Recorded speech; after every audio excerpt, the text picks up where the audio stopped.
koox ka mida guddiga doorashada heer federaal ee fiid islamarkaana taabacsan villa soomaaliya ayaa gelinkii dambe maanta isku dayay inay foodo iyo buuq ka sameeyaan gudaha xarunta guddiga doorashada oo maalmihii lasoo dhaafay ay ka socotay shahaada bixinta baarlamaanka federaalka ah ee soomaaliya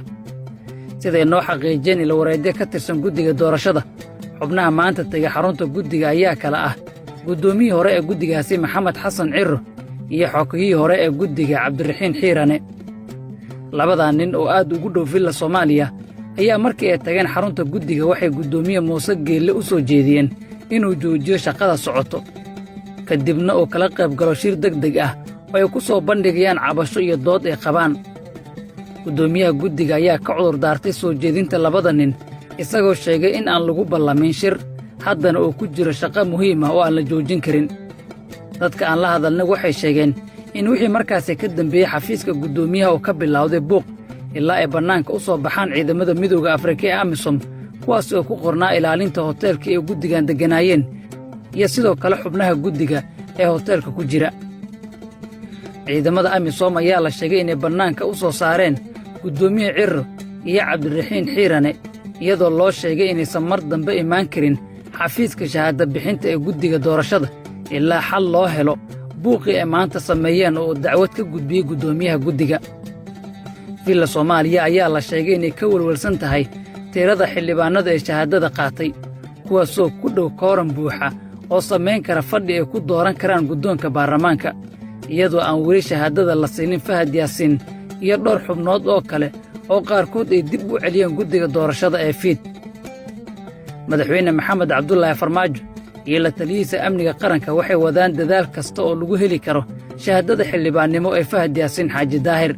haddii ay dhici weysana waxaa la sheegay inay ku dadaalayaan sidii dib loogu dhigi lahaa doorashada guddoonka baarlamaanka ilaa xal loo helo go'aanka guddiga ee shahaadada loogu diiday fahad yaasiin guddiga doorashada ee fiid ayaa caawa sheegay inay shahaadada siiyeen ilaa 132 qof oo ka tirsan labada gole ee baarlamaanka federaalka ah ee soomaaliya kadib diiwaangelintii 3 maalmood ee la soo dhaafay iyadoo ay weli socoto shahaada bixinta baarlamaanka xildhibaanno badan oo ka tirsan baarlamaanka soomaaliya ayaa ilaa hadda qaadanin shahaadada waxaana la sheegayaa in villa soomaaliya iyo siyaasiyiinta kale ee taageersan go'aan mid ah ay ka qaadan la'yihiin in la fasaxo xubnaha taageersan ee aan weli shahaadada doonanin agaasimihii hore ee hay-adda nabadsugidda iyo sirdoonka qaranka fahad yaasiin xaaji daahir ayaa xalay xubnihii ka tirsanaa hay-adda nis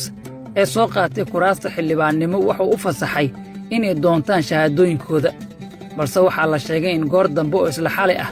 loo diiday inay tagaan xarunta guddiga islamarkaana ay shahaado doontaan waxaana lagu wargeliyey inay ka warsugaan ilaa amar dambe kooxda villa soomaaliya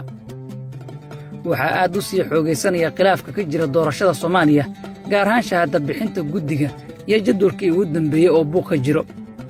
dadaalka ugu badan ee socda ayaa ah in khilaaf la dhex dhigo xubnaha guddiga doorashada ee fiid si ay buuq u gasho shaqada socota islamarkaana loo hakiyo shahaada bixinta ay guddiga wadaan dhinaca kale warar goordhow soo baxay ayaa waxay tilmaamayaan in xubno ka tirsan guddiga doorashada ee fiid ay saxiixeen mooshin ay ku dalbanayaan in la fasaxo kuraasta ay xayireen xubnaha kale ee guddiga xubnahan oo gaaraya ilaa 13 xubnood ayaa sheegay inay dalbanayaan in la fasaxo kuraasta 4 ah oo ay dhowaan guddiga doorashada ee fiid ka reebeen shaacinta xildhibaannada dooran ee baarlamaanka soomaaliya kuraastaasi waxaa ku jira kursiga fahad yaasiin xaaji daahir oo ah hob 86 lagana soo doortay magaalada beledweyne xubnaha caawa warqadda mooshinka ah qoray waxaa la sheegay in laga soo abaabulay xarunta madaxtooyada soomaaliya islamarkaana ay ku jiraan ama ay u badan yihiin xubno u dhow fahad yaasiin haddaba maxay ku dambayn kartaa khilaafka doorashada soomaaliya